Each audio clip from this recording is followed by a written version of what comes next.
Hi, this is Daniel DiTuro. If you like spicy foods, this simple recipe takes ranch dressing to another level.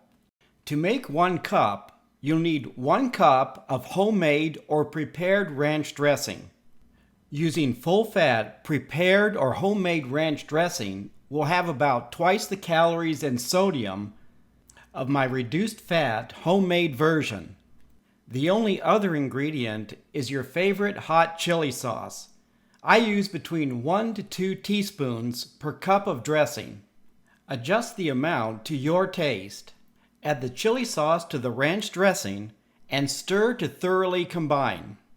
1 teaspoon of chili sauce gives ranch dressing a pale pink color. Taste the mixture and add more chili sauce if desired. If you find it's too spicy for your taste, reduce the heat by adding more ranch dressing. Nutrition value for a 2 tablespoon serving will vary depending on the type of ranch dressing used. It can range from as little as 65 to 130 calories or more. Prepared dressings are usually higher in sodium. The yogurt in my homemade ranch dressing provides a little extra protein. Please leave a comment if you have any questions about this video. Thank you for watching and healthy eating.